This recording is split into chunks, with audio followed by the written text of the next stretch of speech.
1. This is Mr. Wrestling, your CPW World Heavyweight Champion, and you are watching live with LoudMouth off the top rope. Yuck!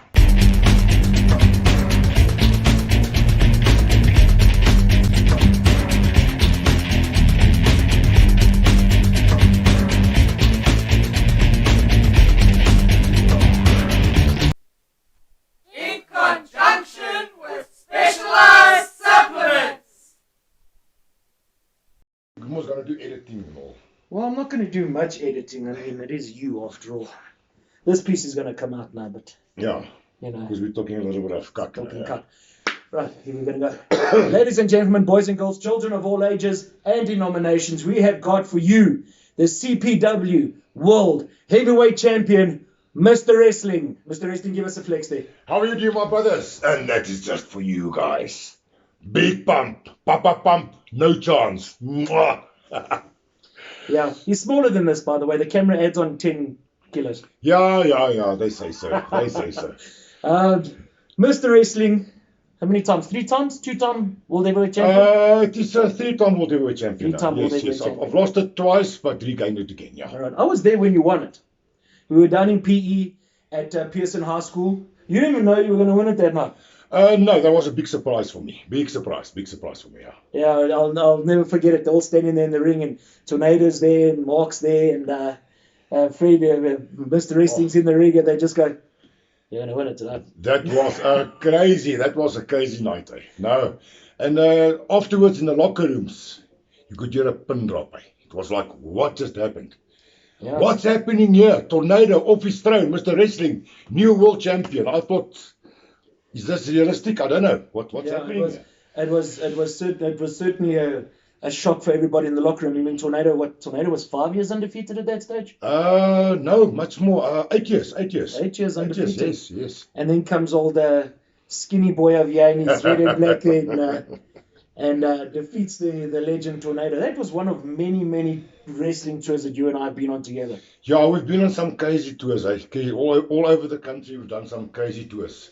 Yeah. Slept in the most beautiful places, slept in the most horrible places. Had 5-star food, had fish and chips for the night with a potato. No, it was crazy. We had some crazy tours. Right. Yeah. I want to take a step back a little bit. You did a thing recently, a show recently on CakeNet with Rion. With Rion, yes. From Jacaranda. That's it. I did not know that you were one of the first responders at the Westdean Dam Bus Disaster. Yes, I was a paramedic that time, and my standby point was on the ramp, on the trauma unit ramp of the old JG Stadium Hospital. Right. And I got a telephone through my radio that I must make my direction. Westdean Dam, there is a MVA, motor vehicle accident. Yeah. So down the ramp, it's like half a kilo away. Went right over the dam slowly, didn't see anything. Made a U-turn, and on my way back, as I hit that little rampy, I saw something in the Westdean Dam. It was suitcases and stuff, and a few children just not trying to survive. Yeah. So as a first responder, yeah, that was one of my most... Oh, look at the goosebumps here. Well, I'm going to die with that memories. It was bad. Yeah. But yeah, I was the first responder, Westdean Dam. One of many life's journeys that you've been on. And experiences, yes. Fire department, as a fireman, I've done some crazy stuff at the fire department, as a paramedic. And of course, I'm the biking scene, been in the biking scene for 44 years now. Did my tours on my bike, went around the world a few times, so yeah. Life is full. Hold up the hand. Now the other one. Motorbike accident. Something like that. I can tell you what happened, but then you'll have to kill me. Take you out. Yeah. Okay. Let me just show you something. Okay. You see this finger here? This finger here has no feeling in it. Yeah, it's numb. This one here is numb. It's completely numb. So, when Mr. Wrestling decides now he's had enough in the match and he wants to finish the match, that's the finger that starts to shoot on people. Oh, yes. And when you get hit with that finger and that hand, you need to know that it's over and done with now. It's time to leave the wrestling match. Yeah, you'll know it. Yeah. You have a nice little egg on your head, and then I'll just say, sorry. Yeah. Shit So, happens. sorry, it happened in the ring. I didn't. Shit happens. Now, how many matches have you and I had? Yeah, well, I don't have enough fingers on my hand to count. I'll give you a high five You later. can give me a high 3 later. Right, now we've had a few matches. Some of my best matches that I had was with you in the ring. The crowd just went bananas. The crowd went bananas. They hated to love you and loved to hate you. Yeah. I want to take this opportunity now while everybody's watching to apologize Why do you want to apologize to me? for your collarbone. Yeah, you bastard. Oh, that was a bad one, eh? That was a bad one. Yo, I stood up and I couldn't lift my arm up. I thought, no, what's cooking here? Collarbone broken. Yes, that big pumpkin head of yours. That was crazy. Well, we were wrestling at Donny van Sale and I'd given you a body slam and I wanted to do just a diving headbutt, and as I went down like this, my head went first and my legs came after, and I didn't position myself properly, so as I went forward like this, it went straight in here, and the collarbone, the collarbone decided to it made such a nice kicking noise. It made like a little, you can hear the snap. And then my arm just went down and I thought, whoa, what's this? But I still finished the match, and afterwards I said, what the freaking hell? Oh, now I suffered for a while.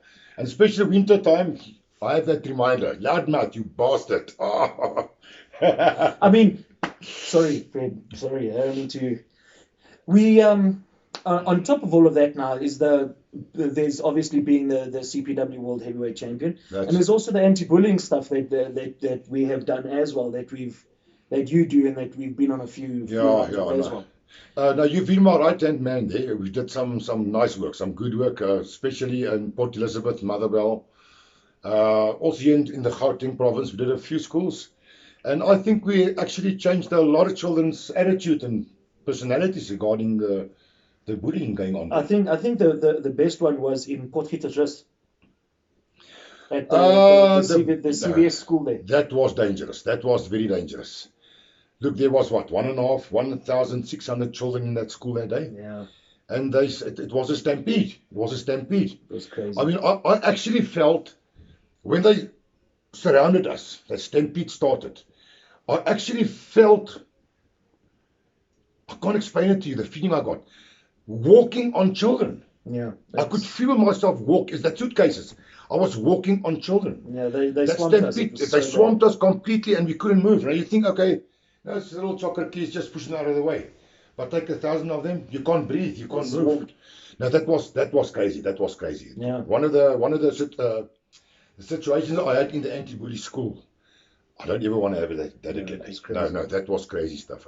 Yeah. And then when we do tours and things like that, I don't know if it's on purpose or something like that, but they tend to put us on tours together so that you don't get swamped by people. Yes. I mean, I used you as my bodyguard. How many times? How many times? Oh, you saved my life a few times, eh? But then again, you little bastard. Yeah. Don't forget the other side. Yes, no. Let me explain to you guys. So we'll get into a little place, maybe 100 people, minding their own business, because now there's a few wrestlers walking in.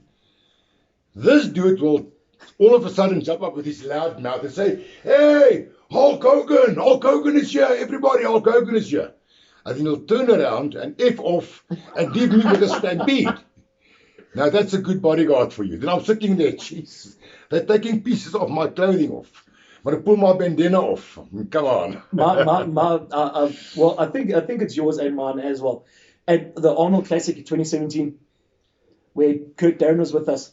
Yes. And he turned around and said to me, he goes, yeah, I want to be like Freddie. I want people to come to me and ask my autograph. I haven't signed autograph. I said, no, you don't want that. No. You don't want that. No, you don't want that. And I took that loud hand. I said, hey, it's Kurt Darren, everybody, it's Kurt Darren. Well, Mr. Wrestling and I walked off. Yes, we walked off. An hour and a half later, he's coming back going, where were you guys? I was swamped. I don't know what was going on. Where were you guys? I said, yeah, now you know what he goes through. You want to be famous? That's it. You want that? Yeah, go through it. Go through the pain. Huh? Yeah, that's it. No, but it's beautiful. It's beautiful. I like it. That's it. Now, being the world champion, the CPW heavyweight world champion. You've gone to many places overseas. Yeah. What was your favorite tour overseas?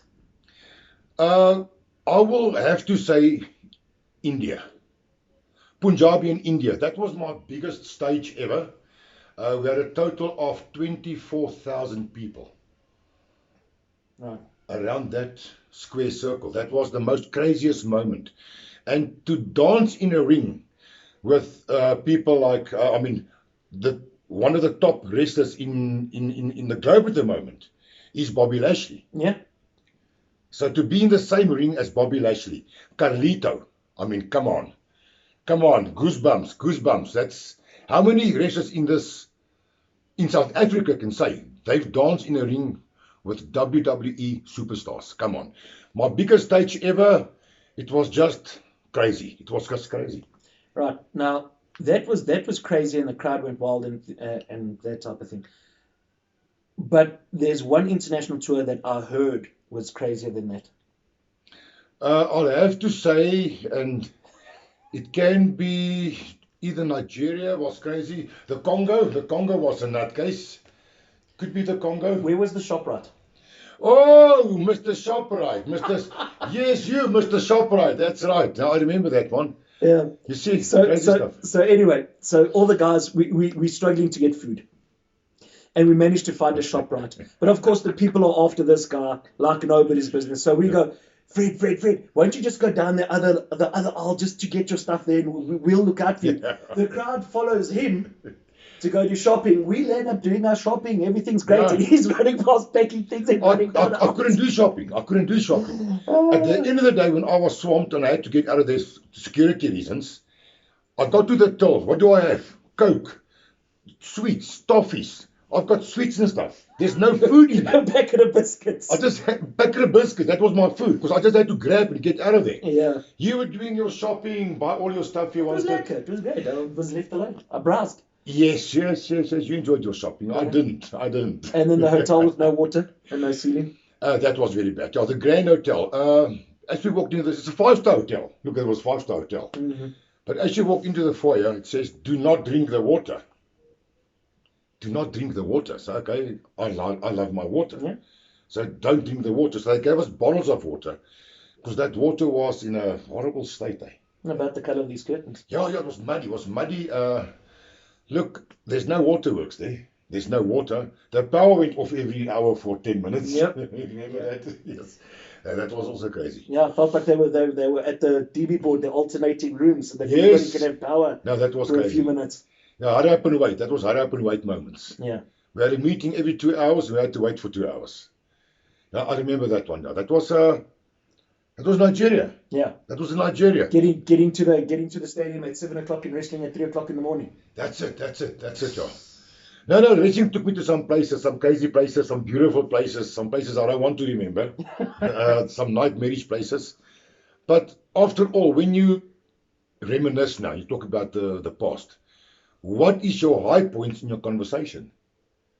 There's too many high points to have. There's too many high points to name one. For me, the high points would be there where I suffered. I had to sleep on the ground. I had chips to eat and a piece of bread. Everything was just rough. It was rough. It was like crazy. There's no 5-star, 4-star, 3-star. It was just go rough. Sleep under the ring. Sleep on top of the ring. But that's what you talk about. But I mean, you were in the army. Yes. So you used to camping and things like that. I'm soft, but that gives me bad memories sometimes. Sometimes it gives me bad memories, you know. The only thing is you're not getting shot at. No, but during my nightmares, I will wake up and I'll see one of you wrestlers next to me. Oh, sorry, I was thinking about something else. Yeah, when we room, I don't room with Mr. Westdean. No, that's nightmares that will haunt me for the rest of my life, yeah. And then it is safe for you not to sleep in the same room as me. Well, I also snore. And it's also safer for Super X not to sleep in the same room as you. Yeah, no. He gets chased around a lot by me. Yeah, he's very much afraid. I remember him as a roofstal. Oh, good. His first tour. Yeah. It was his first tour with us. Yeah, when we did the trip, Lady Yes, that's it, John. Well, he actually locked himself in the cupboard. Yes. He locked himself in the cupboard to get away from me. That's So, fun times. I want to talk about something specifically. Yes. Wrestle Monster 3. Good memories. Good memories Good the night memories. before Wrestle Monster 3. Give me a reminder. Well, we couldn't remember much either. That's why I can't remember. Okay, yeah.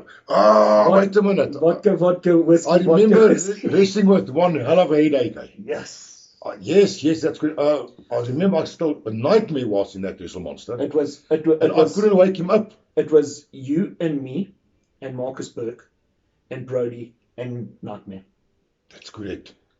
drinking in Brody and Marcus's room the night before. That is correct until early hours of the morning. And say, hey guys, we have to get some sleep. We're wrestling in 2 hours. I had a headache. I had a headache in that ring. But that first bump, look, when I hit that canvas, that first bump, I jumped up. I was freaking sober as hell. That headache went out my arse. man. Yes. But again, fun times. You know, when the brothers get together like this, you relax. You are in the right atmosphere. Everything is just cool. You completely leave yourself. And as a wrestler, with other wrestlers, there's a brotherhood, a big brotherhood that carries on there. And there's no time. It's just good to be together in a circle. Now, on the flip side of that coin is the injuries. Yeah, I've had quite a few injuries. Yeah. Quite a In my few wrestling career, I've had many injuries. The collarbones. The I can biceps. start from my feet. 2 broken toes, tibia, left patella. I've torn my hamstring. Yeah. I've torn a calf muscle. I've torn my bicep muscle. I've torn a muscle in my pec. Broken collarbone. Concussions. I can't even count how many concussions. No, that's back injury. That's because you've forgotten with the concussions. Yeah, back injury as well. I had 4 broken ribs. So yeah, and that's just a few. I mean, there's more. If I must think about it. The funniest injury I have to let everybody know was your calf muscle with Terry Madu. Jeez, I couldn't believe that. Eh? Oh man, I love that. So I've got this match with Terry Madu, the French monster. It's packed. Eh? We've got a full house. I thought it's going to be a good evening. It's great. Jesus, I get into the ring. So I'm all hyped up. I mean, come on, Terry Madu. He's a legend. He's a legend in the business. So I've got this match against Terry Madu. As we do a lockup and wrestle. As I do a lockup, I push him. Lock up, push him, and I just hear snap.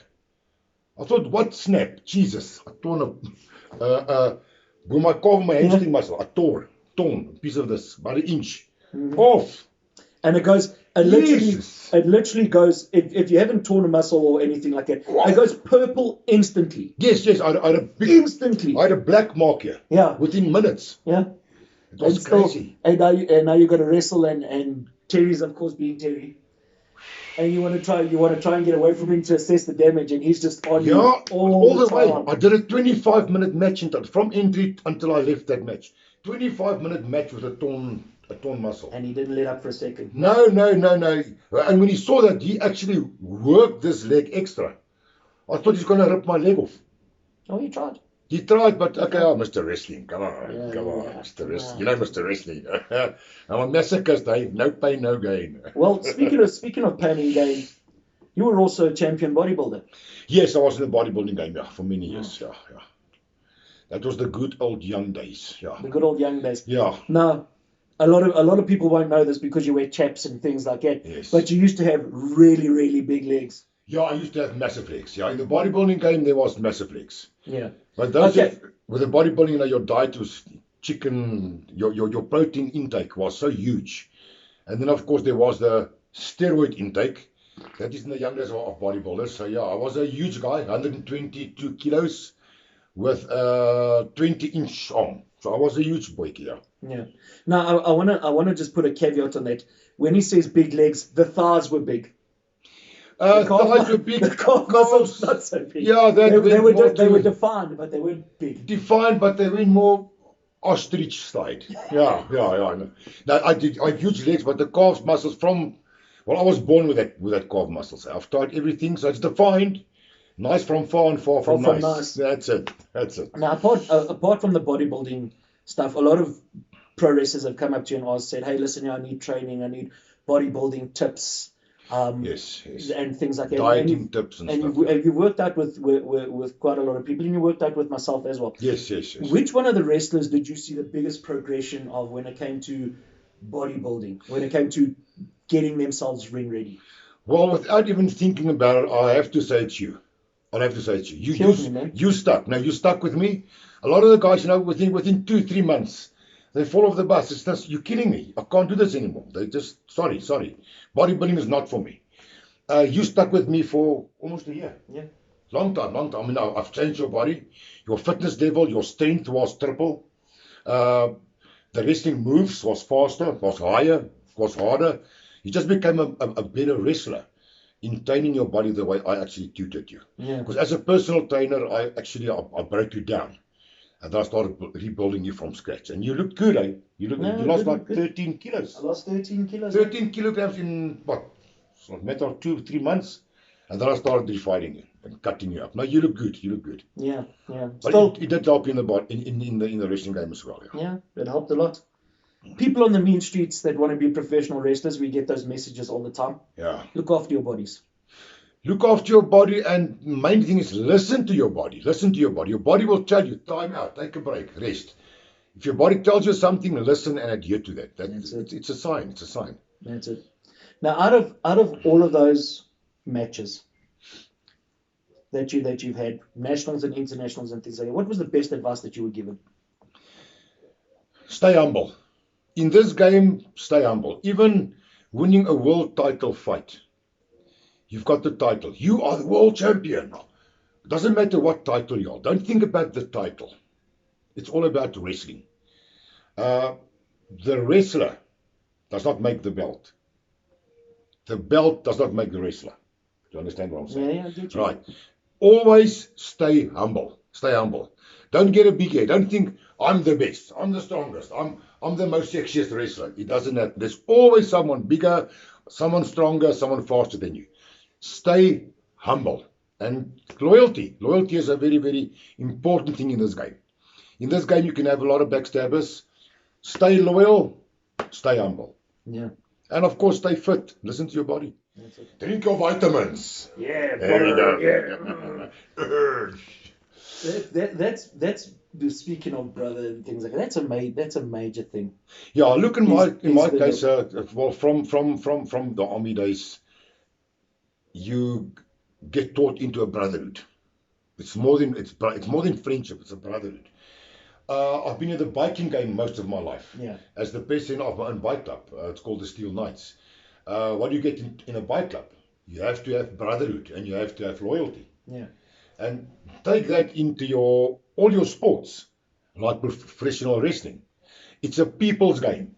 So first of all, you must love people. Yeah. You can't become a professional wrestler if you don't like people.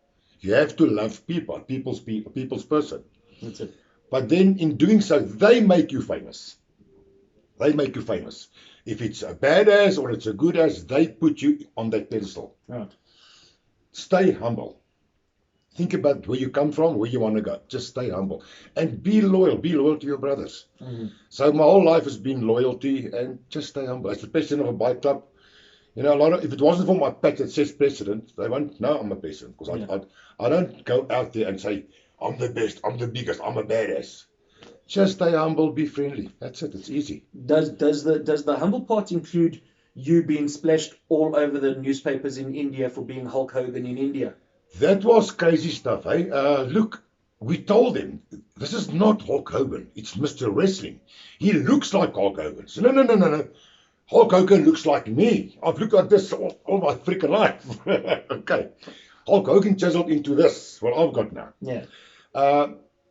So eventually, how many times can you say, no, he's not Hulk Hogan, he's Mr. Wrestling. The next morning in the newspapers, Hulk Hogan in India. So eventually we just left it. Just let it go.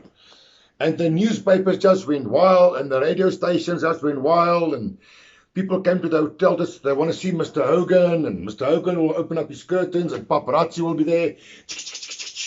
And the next morning, balcony photo, Hulk Hogan is here. Oh, it was nuts.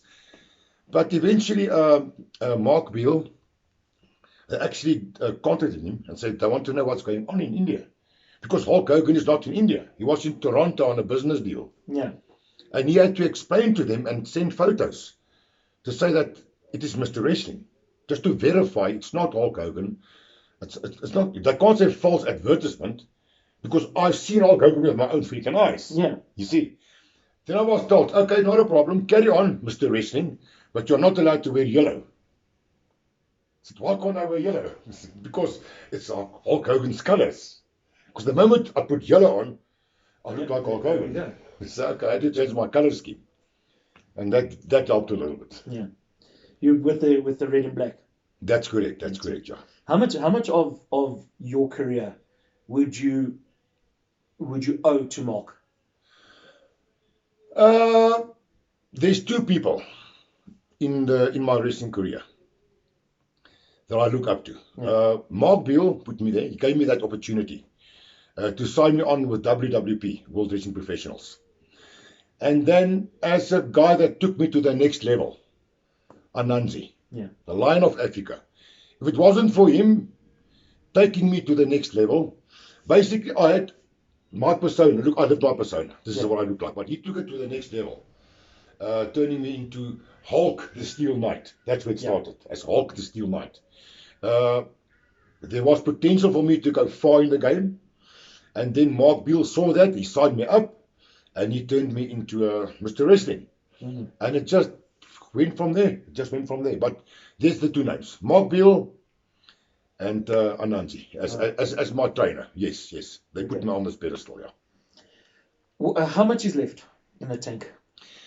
Man, let me explain it to you this way. With this COVID, COVID, it breaks everything up. I mean, it's going for 2 years now. Yeah.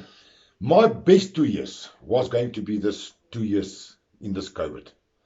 We've lost it now. I mean, the wrestling game is down. Entertainment is down.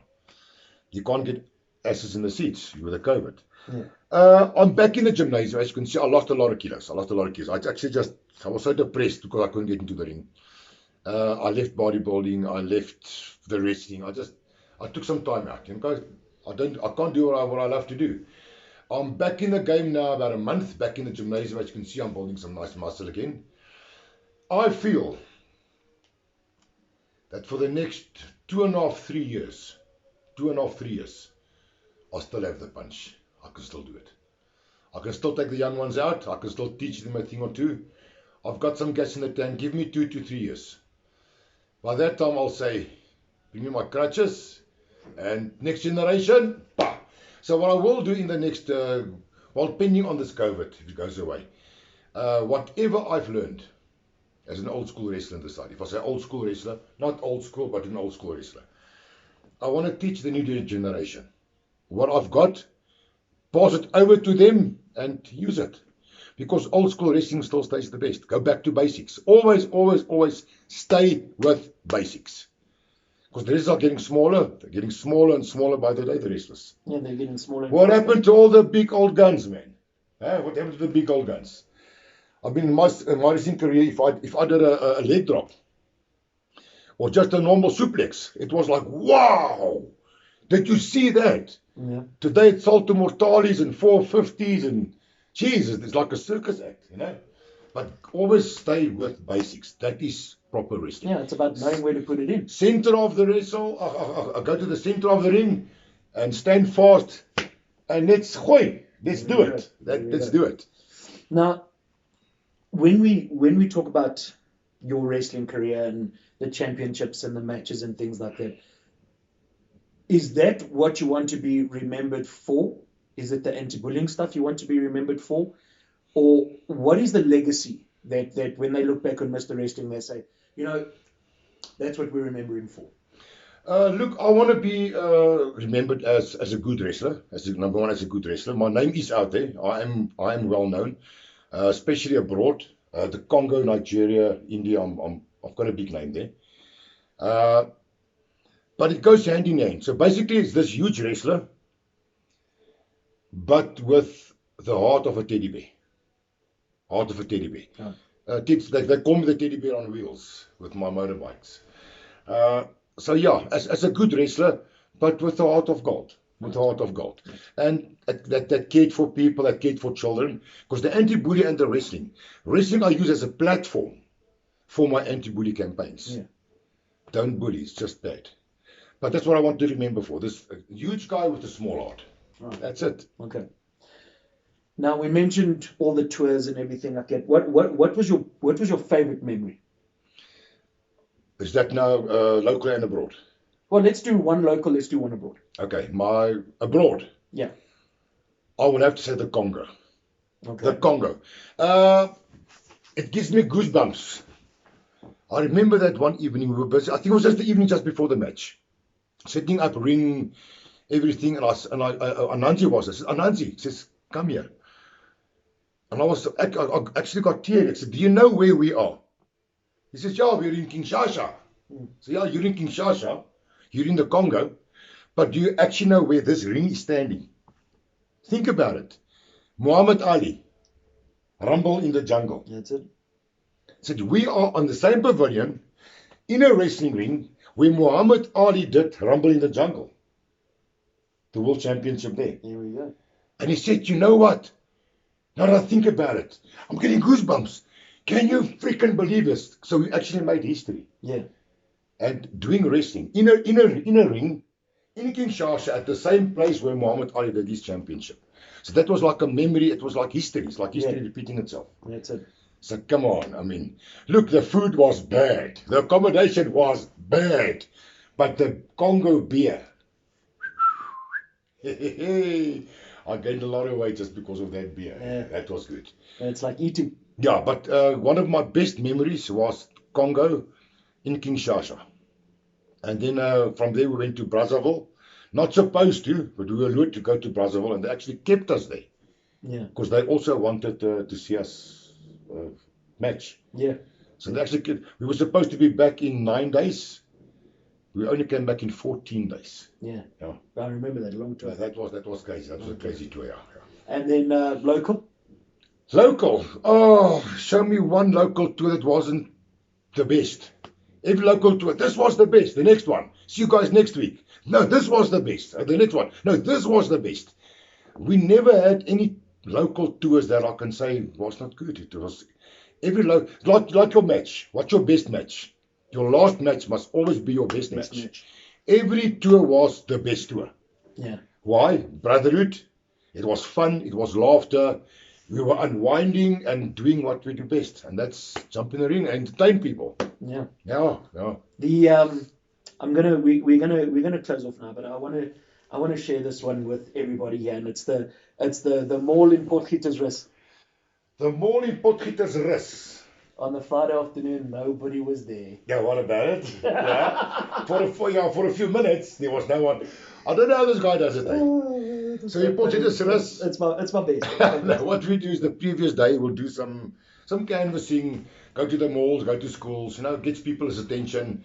Tomorrow night, so much come and see CPW match. Wrestlers are here. Mr. Wrestling is here. So now we do the mall, and there's no one there. We walk into this big shopping mall, like a Cresta, and all the workers are there, but there's no people. There's no one there. Walk around on the corner. There's no people there. This dude tells me, just wait a few minutes. Just wait a few minutes. He goes and he fetches them with his halo horn, his LoudMouth horn, and he fetches them. The next minute, from all directions, all these people start, yes. Because Hulk Hogan is here. Yes. And I got swarmed with people. Next minute, I've got swarmed. Okay, now, when I... Now it's dangerous. Like, take me out. Get me out of here. Yeah.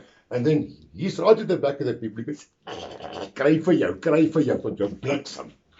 That was also fun. That was fun. There was, I think, 500 people in 10 minutes. Yeah, I don't know how you did it, but you fetch people from the street, from everywhere. They just swarmed into the center. Yeah. Because they wanted to see Hulk Hogan. And once they saw Hulk Hogan, that was it. Yeah, half of those people actually went to the wrestling, venue. Yeah. It was great. It was great. We had some big fun. That's it. Ladies and gentlemen, I want to thank my guest, Mr. Wrestling. It's been awesome. It's been an awesome experience, Fred. Thank you, my brother. Always. This has been LoudMouth Presents Off the Top Rope. Uncensored, uncut, And going big, brother. Oh, yeah! Good, man.